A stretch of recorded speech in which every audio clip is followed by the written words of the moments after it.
Back to another episode of Sean and Ed's Do Baseball. I'm Sean. And I'm Ed. And we are doing baseball history. That's right. We're a bi-weekly baseball history podcast where the story catcher doesn't know what the story pitcher is out on the mound throwing them. And what do you got in your repertoire today, Mr. Eds? I got, maybe another bit of a short outing. Short outing, all right. Yeah, it's maybe, I don't know.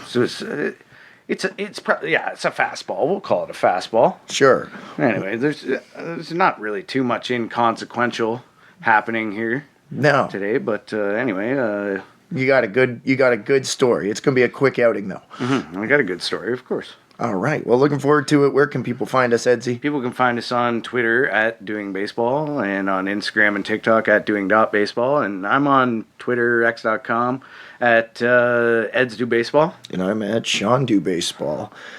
And however you're listening to us, wherever you're listening to us, hit that like button, give us a review, give us a rating, however you can, help the podcast, retweet, story idea. But yeah, no matter what, thanks for listening. Yeah, thank you very much for listening. And before we get started, I just, you've probably noticed here that Sean's a little hoarse today because, he's retired as a baseball coach after 5 years on top. So he's a little under the weather from celebrating his championship last night. So congrats, buddy. Oh, thank you so much. Yeah, proud Toronto TBA champion right here. My boys played amazing. So, I am a little worse for wear in a good way, but excited. I enjoyed a couple Toulons last night, and with that as our sponsor today, Toulons Brewing.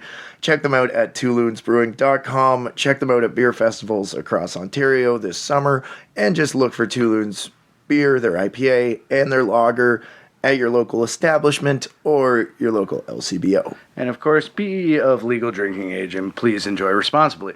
All right, we did the preamble there. We're good. Are you ready? I'm excited to know maybe when this guy was born. Okay, yeah, we kind of, anyway, we'll get to that. Sean, this story is actually one that I stumbled upon a few months ago while I was killing time in waiting for my old-timey cowboy hotel in downtown Guelph to open. Oh, okay. Because this hotel, in true cowboy fashion, I don't know if I told you this, you couldn't check into it until the street level tavern opened at 4 p.m. Oh, you had to go through a bar. Yes. Okay. To get your keys to your rooms upstairs.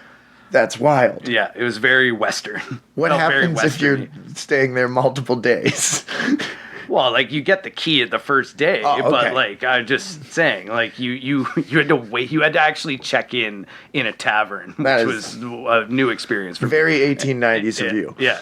I'm digressing, but anyway, this is another bio story about a man whose career in baseball, as I mentioned, was rather inconsequential. But as we often say, that's what we're here to do on this podcast: shed light upon some of the more obscure and sometimes, for lack of a better term, quote-unquote, irrelevant people in baseball history. Absolutely. And, frankly, for saying that, people of Guelph are probably cursing me right now. But no matter. Today, I'll tell the tale of one of Guelph's favorite sons, Bunk Congalton.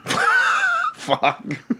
Okay, yeah. And just to be clear for our international listeners, we're talking about Guelph, Ontario here. Yes. We're coming from probably about 45 minutes to an hour away from Guelph. So I explained that. I guess you did. I'm just making sure. Yeah. We're about 90 kilometers or so from Guelph. Or so. Oh, so, all right. I Google Mapped it. Yeah. Tell me this, Bunk what? Bunk Congalton. Congalton. Yes, let us begin. Oh, so God. during the latter half of the 19th century, a stonemason from Scotland, Alexander Congalton, along with his wife Janet, moved across the pond to Canada. Okay? It's unclear exactly when the Congaltons ventured across the sea, but throughout their lives, they did have 7 children. Okay. Okay? 7 kids. What we know at least is that the Congaltons were in Canada at least by the time their 4th child was born, because we know that William Miller Congalton was born January 25th, 1875 in Guelph, Ontario. I think I said 25th there. I meant to say 24th. Okay. So here we go, which for those who aren't familiar with our local geography is about 90 kilometers from where we sit right now, or an hour and a half drive. Yeah. So William was the middle child, the 4th born, as I mentioned. And I should also say that there is some uncertainty about the exact birth year for William Congalton. Most articles I read said 1875. Mm-hmm. However, some also mentioned that his registration for the draft during the First World War said he was born in 1876. Yeah. And his obituary in the Sporting News listed it as 1877. Okay. And I also did find a couple, when I was combing through some newspaper articles and stuff, some mentioned him as 59, when by, 1875, he would have been 61, but it was saying as 59. Anyway, it's... So depending on the source, if you believe the Canadian government, it's 76. If you believe him, it's 75. And if you believe the Sporting News, it's 77. That's correct. Yes. Done. Yeah, it's that's really all neither here nor there. Yeah, it doesn't really matter. Shit was wacky back in the day. Yeah. So Congalton grew up in Guelph and attended Guelph Collegiate High School. He played baseball growing up and attracted the nickname Bunk, a name used by his family even after his death. So there's probably a Bunk Congalton poking around Guelph today. We should find him. It's very possible. This is why we need a Patreon for special features. The hunt for Bunk Congalton. Yeah. It's just a dude. Yeah. Very inconsequential dude. Manages produce at a grocery store. Works for the city. Yeah.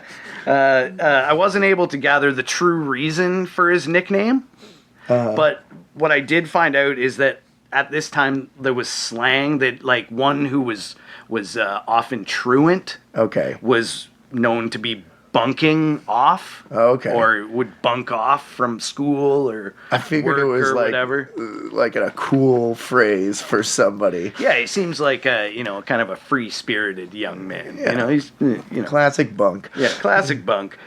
We first learn of Bunk Congalton playing baseball for Guelph when a dispatch from London, Ontario to Sporting Life on July 2nd, 1894 read, quote, "Congalton, Guelph's right fielder, is a great player." That's it. That's it. Yeah. It's the dispatch. Straightforward to the point. What do you got for me? Well, that Congalton's great. Perfect. Miss Lippy's car is green. He was listed at 190 pounds and 5'11", and a left-handed batter and thrower. So that's probably a pretty big guy. Pretty big dude. I think we talked about Ed Delahanty being about that size. Yeah, and his nickname was Big. Yeah, Big Ed. Yeah. So Congalton gained a reputation as a fleet-footed gardener, at least in his younger years. I'm bringing back the gardener term. He's an outfielder. Yeah. Yep. Yeah. In 1895, he joined the Toronto Canucks of the Eastern League, earning a spring training invite to camp in Elmira, New York. He made the opening day roster and started with the club on April 29th, but he didn't stick, and by June 3rd, Congalton was released. Oh. Also, I love that, spring training's, in 60 miles south. Yeah, it's in the Adirondacks. It's still kind of cold here. I'll mention it later. There's an article talking about spring training being in freezing conditions. Jesus Christ, why? I don't know. Anyway, so he made these 13 appearances for the Toronto Canucks, and he only hit for an average of 186. Okay. So he's cut. He's out of there. Yeah. But it wouldn't take long for young Bunk to land on his feet. By the end of June, he signed with the Port Huron Marines of the Michigan State League. But this venture also wouldn't last long, as the team in Port Huron disbanded on September 3rd of that year. Okay. So he was only there for 3 months. Okay. Or whatever. And that team's out of there. In 1896, Bunk played the season in Petersburg, Virginia, and Sporting Life magazine was keen on the young Canadian. They rained praise upon him in their February 1st edition. Quote, Congalton is a rising young player who will make his mark in the baseball world. He is a good fielder and batter, and when occasion demands can go into the box and pitch a very creditable game. He is a left-handed pitcher. Oh, shit. So he doesn't pitch often. But he's an outfielder that's a lefty, and they use him to pitch because you can always use a left-handed pitcher. That's right. And just quickly aside here, the full article that I read mentions that Congalton played for a Flint, Michigan team as well in the 1895 season. Because in the article they actually introduce him as, quote, Congalton of last year's Toronto and Flint, Michigan teams. But it's unclear, however, whether this was like between his stints in Toronto and Port Huron, or if he went there after Port Huron. Or if they just fucked it up. Yeah, that's possible too. Yeah. That's very possible too. Yeah. Because of the lack of record keeping, there is little information on Bunk's 1897 season, but the surviving records do say that he played 46 games for Guelph in 1897, and at least one of them he pitched. Okay. Also of note, there's no official indication that he ever played for Petersburg, the team in Virginia that I just mentioned. Yeah. There's no statistics, I mean. Yeah. Though the signing was reported in several papers and reported more than once. And obviously Sporting Life would be a reputable source. So you're like, yeah, he definitely signed with the team. There's no statistics to prove that he played for them, though. Yeah, and we don't know how long he was. We just know that by the end of the year, he was in Guelph. Yep. Or by the next season, he was in Guelph. Okay. And I think, actually, it shows in 1896 that he had a Guelph stint. Anyway, I'll get to that eventually, I think. Sabres records show him with the Guelph team in both 1896 and 1897. Yeah. But there are no statistics for 1896 like there are in 1897 for Guelph as well. Okay. Which is kind of strange. But well, maybe he just came home and just was like, I'm on the team, but never played. Yeah. So as we're saying, perhaps he was released at some point by Petersburg and he returned home to Guelph. Either way, he hit .318 in 46 games and stole 19 bases for Guelph in 1897. All right. Which is kind of a small sample size, but small sample size. Anyway, decent job. Yeah. Did good there. So he's still young at this point. Yeah, he's 21-ish. Yeah. We don't know. We don't know exactly. Maybe. Yeah. So for 1898, though, Bunk found his home for baseball in Hamilton, Ontario. Okay. Just west from his real home along the path of the would-be 401. Yep. Congalton was recruited to the Hamilton Hams by fellow Canadian Dundas, Ontario's Charles Collins, who was affectionately known as Chub. Chub and Bunk. Yeah, Chub and Bunk. Yeah, Chub Collins and Bunk Congalton. That year, the Hams played in 2 different leagues and under 2 different names. Okay, because they decided Hams was stupid? No. Well, maybe, but I'll explain. They began the year as members of the International League, which is not to be confused with the AAA International League of today. Okay. This International League was a 6-team league that spanned the borders of Ontario and Michigan. And the 6 teams were the Port Huron Tigers, the Saginaw Braves, the Bay City Sugar Cities. No need for that second city. Yeah, I know. Yeah. The St. Thomas Saints. Cool. The London Cockneys. Wow. And, of course, the Hamilton Hams. Perfect. Okay. So we got 16. So I had no idea that this league ever existed. I didn't either. I looked through. They didn't exist for very long. Okay. There's a bunch of leagues that Bunk goes through here that only exist for, like, at most 10 years, I think. At some point in small southern Ontario cities. Yeah. And Michigan. Yeah. So Bunk's season started well. The Sporting Life correspondent once again had great praise for Congalton in a May 5th column that said, quote, "Hats off to Billy Congalton. You're the best outfielder in the International League." I love just statements. Yeah. He's great. Unfortunately, because of the instability of the baseball business of the day, the league folded by July 8th, Damn it. while Bunk and the Hams were in second place. Okay. I'm pretty sure they were behind the Bay City Sugar Cities. Which is, it's an awesome name the faster you say it. Bay City Sugar Cities. Yeah. Hams in second place. Fortunately for the three Canadian clubs, the Canadian League was hoping to resurrect its dying carcass, having had two of their four clubs either fold or leave the league after 1897. So they absorbed the Hams into their Blackbirds franchise in Hamilton. Okay. And added a new franchise in Chatham called the Babes to go along with the St. Thomas and London teams, which rounded out the league. So they got a 4-team league for the rest of the year. Okay. It's a league. It's not much of a league. It's not much, but it's our league. Yeah, that's right. Yeah. Congalton was a star in the league, and his reputation had garnered him some attention from another fellow Canadian and friend of the show, Arthur Irwin. Yes. Who was managing the Washington Senators at the time. Oh, Irwin sent his top scout, Doc Shepard, to Hamilton that August. And Sporting Life wrote on the 20th, quote, Shepard had his peepers continually on Billy Congalton during his visit to the ball grounds. And he certainly must have conveyed a good word for the dashing center fielder. And the chances are that Congalton will be picking them out of the clouds in the great National or Eastern next season. Oh, interesting. Yeah. So everybody's like, they're going to sign him, and, he's either going to play in the bigs or in, like, AA or AAA or whatever. Yeah, exactly. And the article continues, quote, Billy Congalton is playing wonderful ball for the Hamiltons. His jilt-edge fielding is attracting attention. The game he is putting up is certainly a revelation. Saturday's game against St. Thomas, he captured several sent over the difficult route, but Billy saw them coming. Cut across Easy Street, took them in a quiet, graceful manner.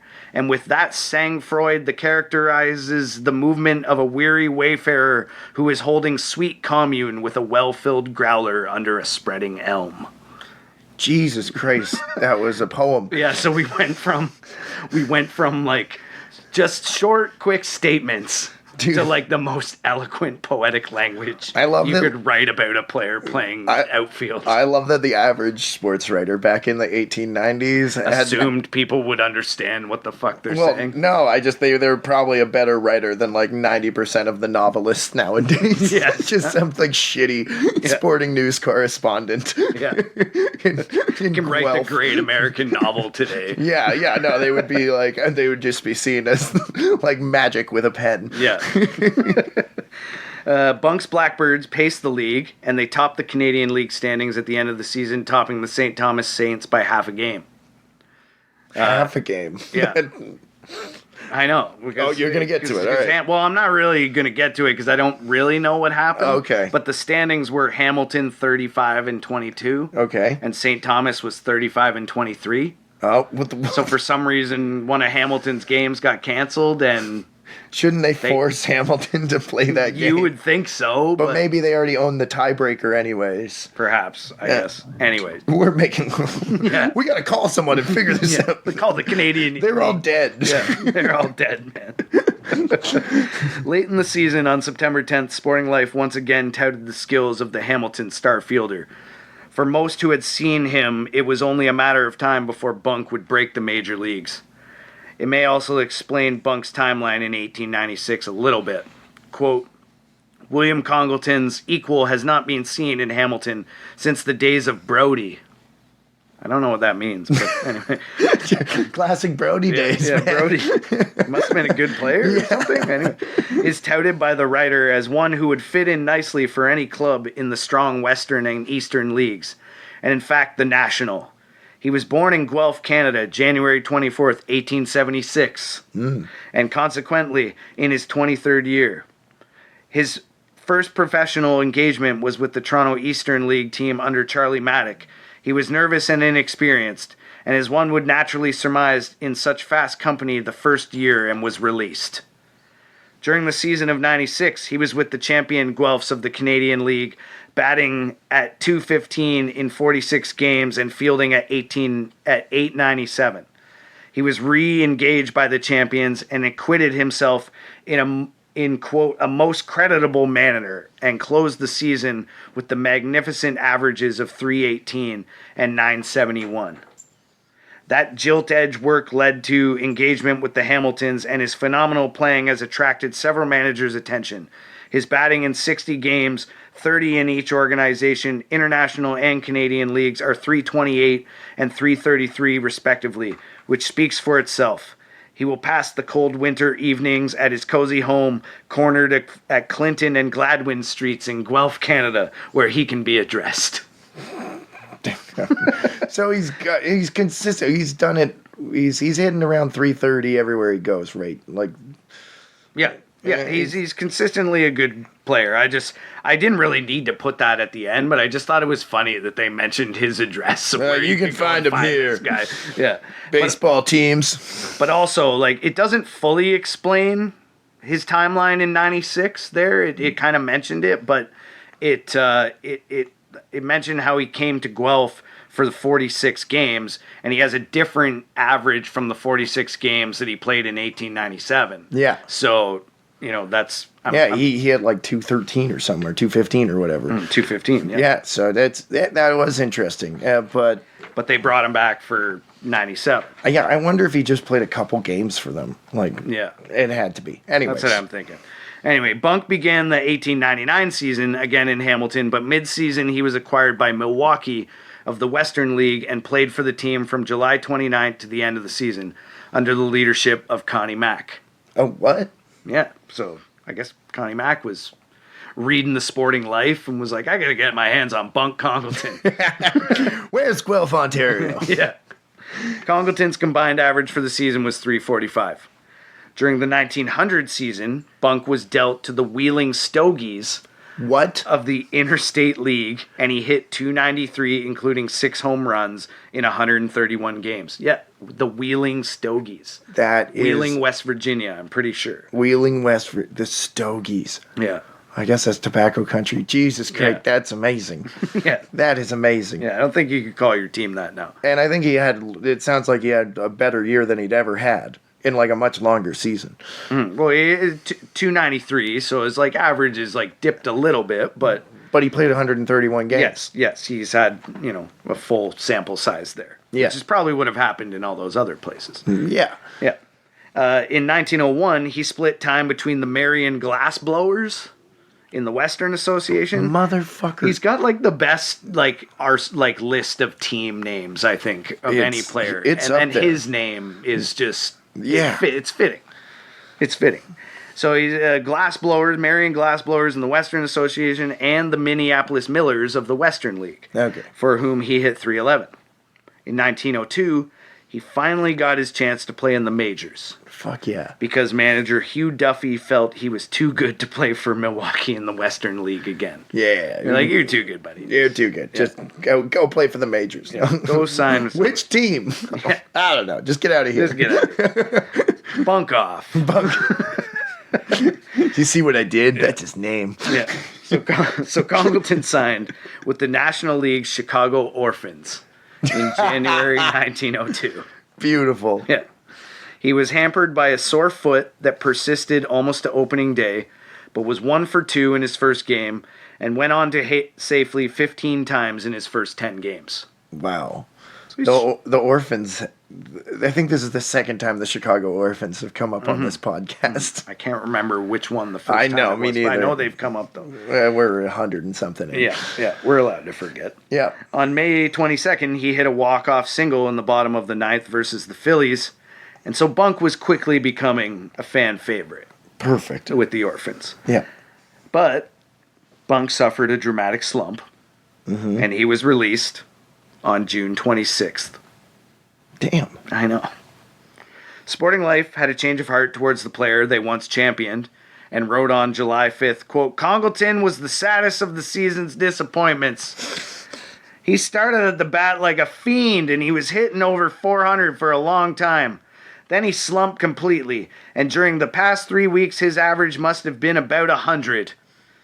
I mean, you could figure out what his average is. Yeah. Not the statistics. If only somebody could tell us. Yeah. When he had sunk to a net percentage of .237 for the season, Sele decided that it was all off and chased the erstwhile slugger. Sele was the manager. Yeah. Congalton, aside from his batting, was a slow man on the bases, but marvelously good in the field. A sure catch and a good thrower. So they couldn't sour his gardening. Yeah, he can field. He just went into a deep enough slump that they decided to cut bait. Yeah. So once again, Bunk wasn't out of a job for long, and he found himself signing with, you ready for another team? Damn. The Colorado Springs Millionaires. That's orphan to millionaire. Yeah. He's like, I'm moving up in this world. Actually, Bunk, no, this is worse. This is much worse. Much worse, but the name. The rest of the guys didn't have parents. And some of them talked about their parents. I found it weird. It's like a big therapy session. I was like, they're dead. Like, stop saying you're going for dinner with them. So he signs with the Millionaires of the Western League a few weeks later. July 17th, the signing was announced, and he played very well indeed in the Mountain Air, hitting .339 in 78 games with 8 homers, 2 of them in one game, at home on August 3rd against Denver, in which he was a double shy of the cycle. Yeah, but he hit 2 dingers, so, that's 2 better ding-dongs. than the cycle. Hell yeah, man. Yeah. Bunk returned to play for the Millionaires in 1903 and led the league in average hitting .363 and repeated the feat in 1904 with an average of .324. That season, Bunk also had a 24-game hitting streak. So he's tearing it up. He is absolutely tearing it up everywhere but the majors. That's right, yeah. In 1905, Congalton was once again on the move when he joined the Columbus Senators of the American Association under manager Bill Clymer, and again put up great numbers, batting .314 in 153 games. Columbus was a great team with a number of big league cast-offs on the roster, and that season they went 153 losses, winning the pennant. That September, Bunk was drafted to the big leagues by Detroit, but they waived him to Cleveland. Okay. Where he joined the Naps for 12 games, hitting .362. Damn. And then in 1906, Congalton played the full season for Cleveland under Nap Lajoie. Which, just quickly, I know we always talk about this when Lajoie comes up. Yes. But I was listening to the Fan 590 the other day, and another confirmation of our pronunciation was the veteran announcer Roger Lajoie. Oh, 100%. Yeah. So anyway, that's Toronto lore. It's not Lajoie. No, Lajoie. Give me a break. Yeah, Jesus. You're just trying too hard to pronounce it like. Yeah, this is our baseball history hill that we will fucking not just die on. Yeah. But fucking right in our blood. Yeah, like more so than Dale Murphy belongs in the Hall of Fame. I think Murphy and Lajoie, that's anyways. Those are our 2 hills. Those are our hills. Anyway, moving on.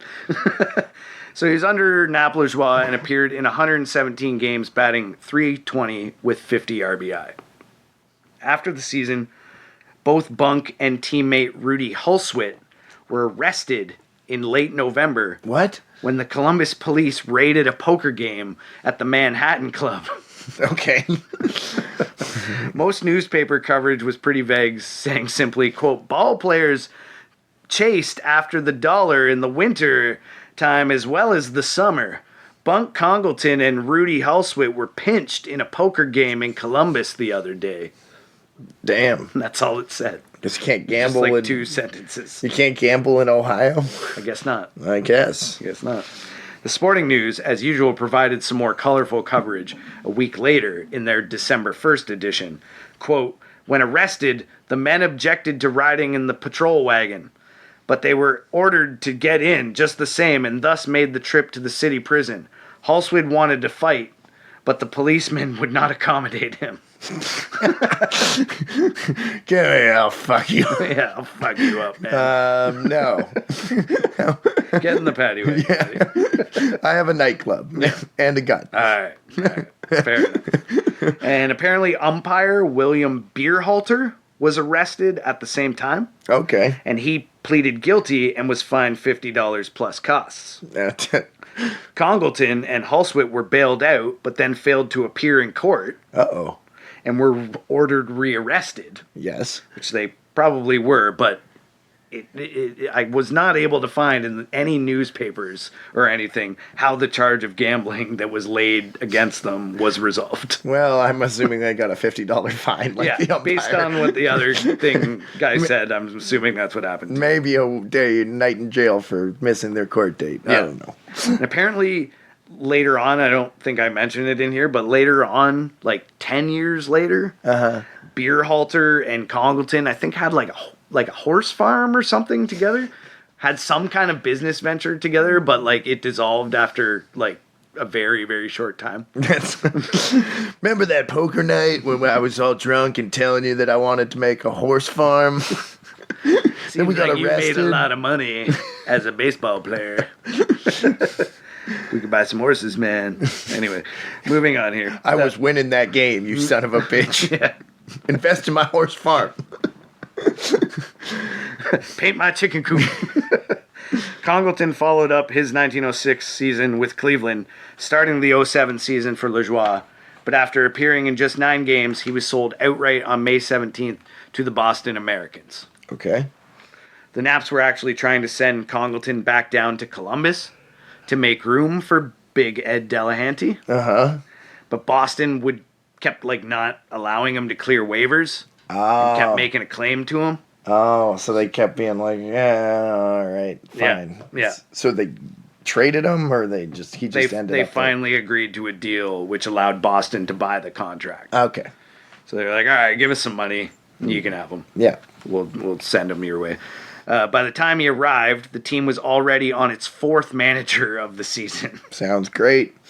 Chick Stahl. Nice. Had committed suicide drinking carbolic acid. He had. During spring training. That's right, it was carbolic acid? Yeah, it was like episode 13 or something like that. Yeah. I don't know. Cy Young was the manager for the first 6 games of the year, but he was succeeded by George Huff. I think Cy Young was just like interim. They were just like, you do it till we find a guy. Well, they used to just be like, you're a famous baseball player. Now that's you're true. A manager. Yeah. I don't care what skills you have. Yeah, that's right. So Huff resigned after 8 games. There you go. And then Bob Unglob, I think that's how you pronounce that. Sure. Bob Unglob then took over the helm by the time Bunk arrived. By the 43rd game of the year, they were on their 5th manager. Jesus Christ. Who was Jim McGuire. Okay. How long does this guy last? Well, they don't mention any other managers, so he must have lasted at least the end of the year. Congalton had a good year for Boston, getting into 124 games and hitting .286, which, may not seem that impressive today, but to contextualize that the Boston team hit for .234 average. Oh, dear.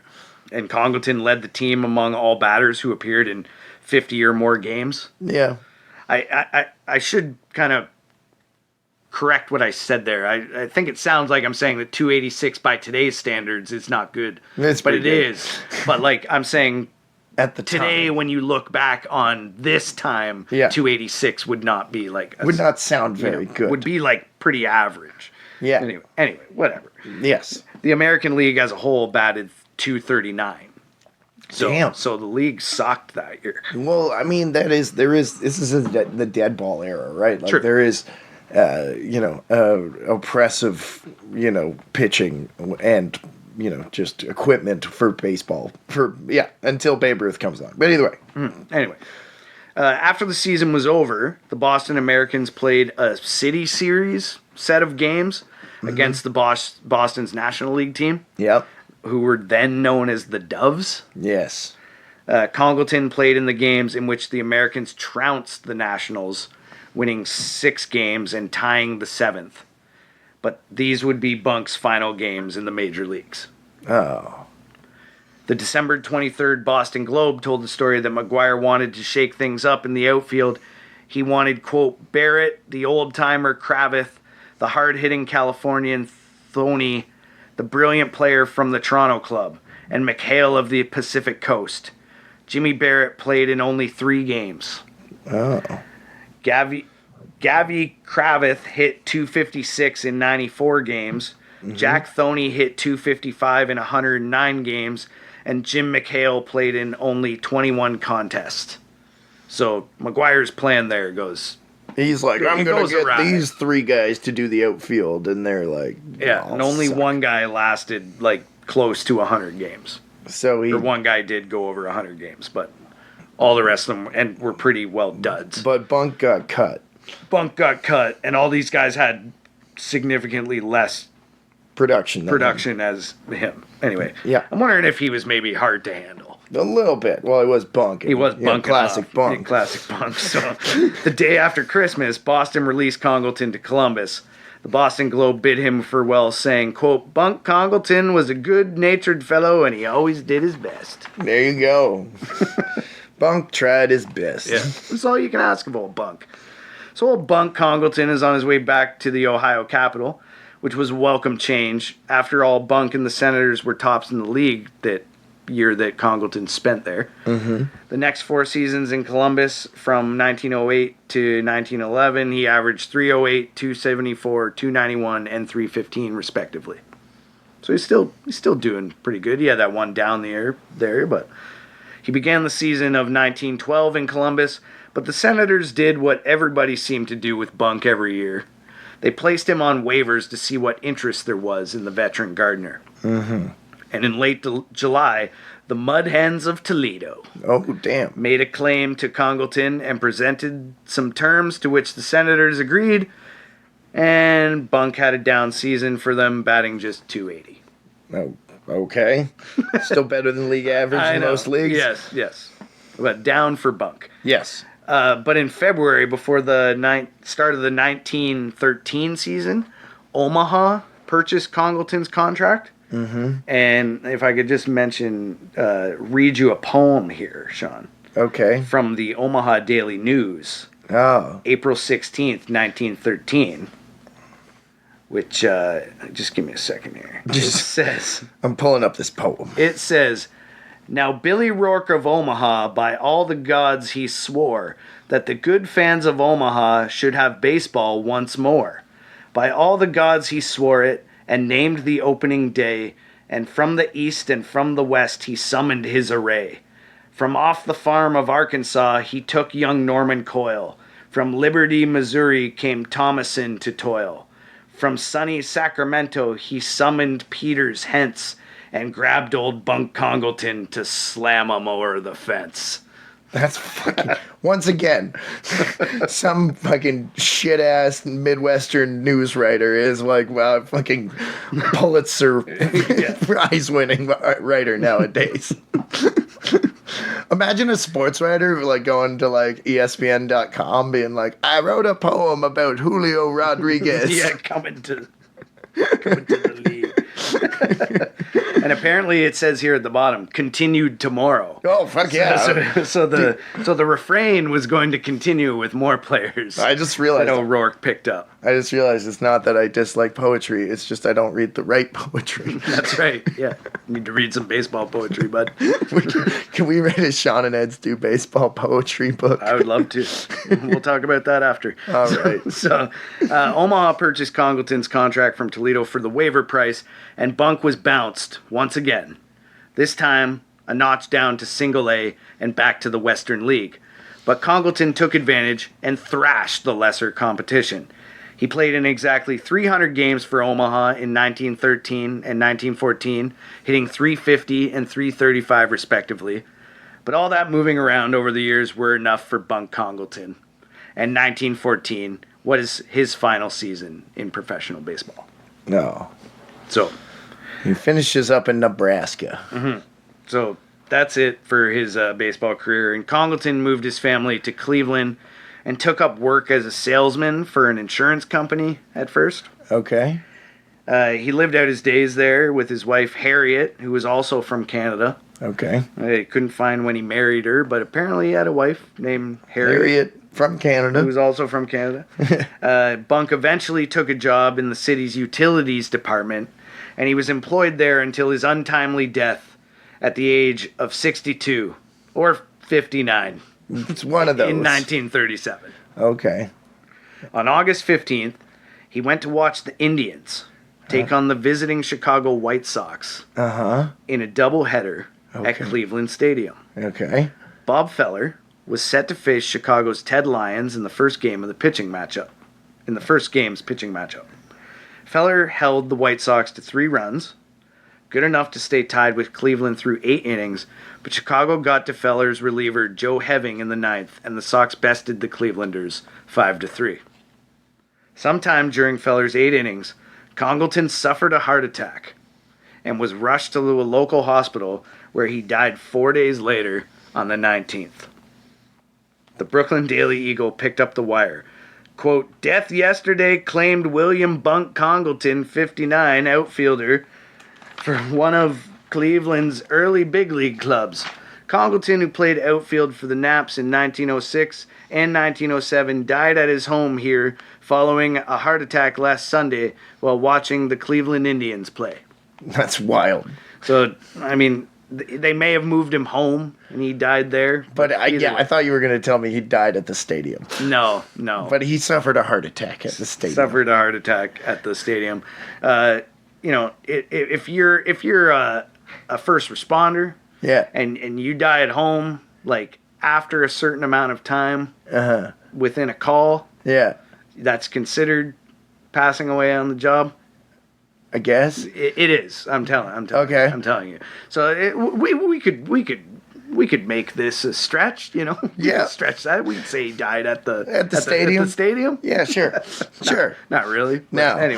Anyway, Sean, that's the story of Guelph, Ontario's favorite baseball son, Bunk Congalton. That is amazing. Frankly, was pretty inconsequential, except for his rad nickname and all the sweet team names that he played for. That was just a reason to just pull out the Chicago Orphans and the Colorado Springs Millionaires. Oh, there was. I mean, he didn't play for the Bay City Sugar Cities, but that was amazing. That was near him. The Mud Hens are still an amazing name. Yeah, and still around to this day. Yeah, there was a few more in there that were absolutely just the Hamilton Hams, the Chatham of course. Babes, the Hamilton Hams, oh my London God. Cockneys. Oh God! I mean, he didn't play for the Cockneys. Oh no, there was the tobacco one too. Oh, the Stogies. The Stogies. The Wheeling Stogies. Yeah. No, that was great. No, I love learning about baseball players that played in the majors for like a year. No, that was great. And also loved the local flavor. So good thing that hotel you were trying to check into was actually a weird bar. Yeah. And I ended up having to not stumble around Guelph, but walk around Guelph, and I stumbled upon the Guelph Sports Hall of Fame. Oh, fuck and yeah. There was several, sons and daughters of Guelph all throughout the walls, and I saw this name and I was like, Bunk motherfucking Congalton. Like that. Oh man, I gotta look this guy up. But anyway, I just before we quit here too, I just want to shout out to Bill Nowlin at Sabre for doing most of the heavy lifting research on there.